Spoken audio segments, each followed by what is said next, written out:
सारे नियम व्रत संयम जो बनाए गए हैं स्वस्थ शरीर के लिए बनाए गए हैं। हमारे सामने बड़ी समस्याएं आ जाती हैं। कहीं कहीं माताएं बहनें या भाई लोग हमारे कहते हैं, पंडित जी अब हमारा शरीर अस्वस्थ हो गया, अब व्रत उतना है बहुत का बताई, मना तो कहा था कि का बताई करी कि न करी, पूछत करी कि न करी। बहुत जने तो हट करके करवे करे, बहुत जने बताए कि बदियम रोके बदियम करा था, जब करे के ना चाहिए, करना नहीं चाहिए। क्यों? अरे परमात्मा ने इतना सुंदर साधन दिया है। ये शरीर क्या बताया? साधन, धाम और मोक्ष का द्वार।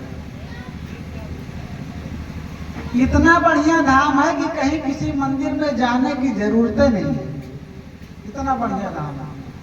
जाना अयोध्या धाम यह आए, जाना अयोध्या धाम यह आई, शरीर अयोध्या धाम है। लेकिन जान लिया तो यही ले कहें संसार माया है, संसार कावा का जान है।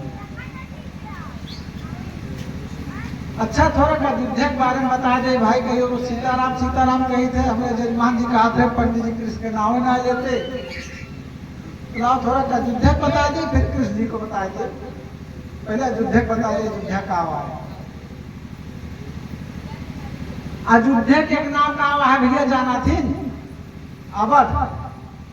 अवध अवध क्षेत्र कहा जाता है।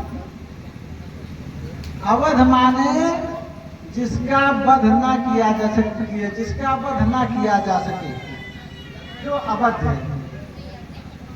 अथवा हमारे अवध क्षेत्र में वध नहीं होता था, ध्यान दीजिएगा, ये शास्त्रीय गारंटी है।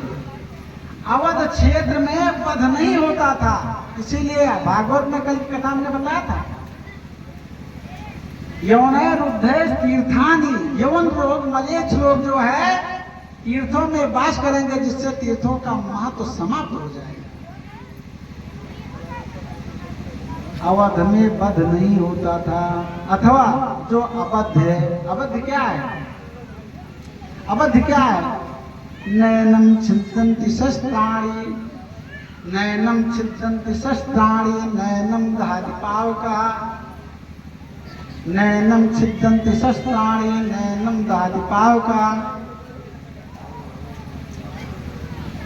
अरे ये जीव आत्मा जो है ये अबद्ध है, इसको शस्त्र से नहीं काटा। नैनम छिद्यन्ति शस्त्राणि, नैनम दहति पावका, न इसको अग्नि में जलाया जा सकता। न चैनम क्लेन्द्यन्त्यापो न शोष्यति मारुतः। इसको ये सोचा जाए कि हवा इसको सुखा दे, सुखाने काम किसका है? हवा का। ये तो सोचा जाए कि हवा इस शरीर को सुखा दे, सुखा नहीं सकती है। अथवा समुद्र इसको डुबा नहीं सकता है। ये क्या है? अवध है, जिसका वध ना किया जा सके। इस अवध में, इस अवध का राजा कौन है? दशरथ।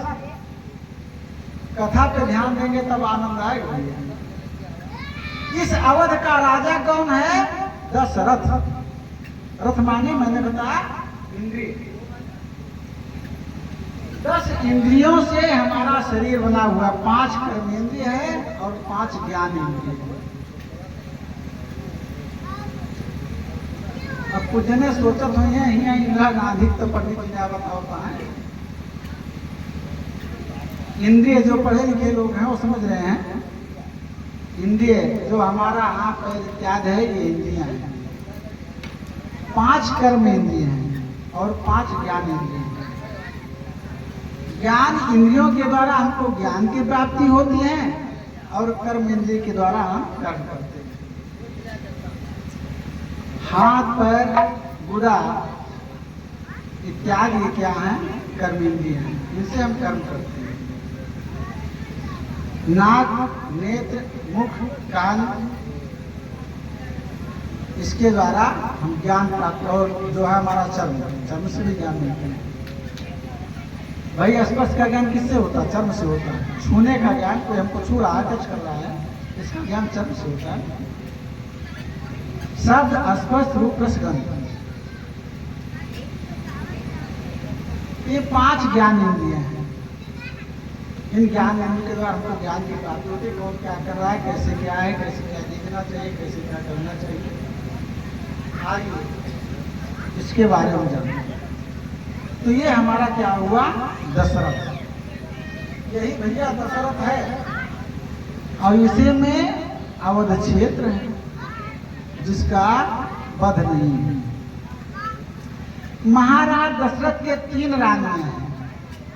महाराज दशरथ के 3 रानियां हैं। जानते हैं कौन कौन? जानते कौन है? शांति, सुमति, सुचि, सुंदरी रानी। 3 रानी हैं। दशरथ के 3 रानियां हैं और बड़ी सुंदरियां हैं। कौन कौन देवी हुए? शांति, सुमति और सुरुचि। ये नहीं दशरथ के 3 रानी हुई, ये दशरथ की 3 रानी है।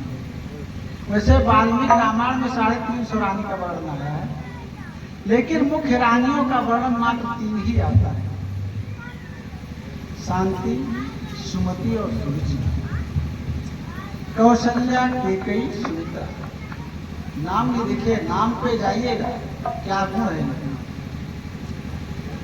कौशल्या शांति देवी है।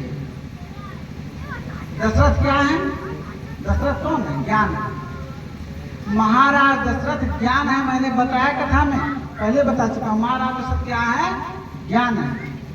ज्ञान की 3 रानी है, शांति, सुमति और सुरुचि।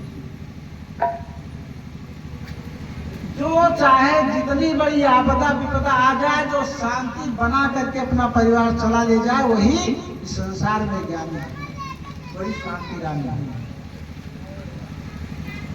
चाहे जितनी बड़ी आपदा विपदा आ जाए, हम उसका सामंजस्य ऐसे बनाए कि हमारे घर में, परिवार में शांति बनी रह जाए।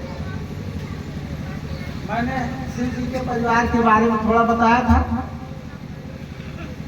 कि सब एक दूसरे के विपरीत हैं, फिर भी शिव जी के परिवार में कभी कला नहीं होता है, सब एक दूसरे को उल्टा। यहाँ भी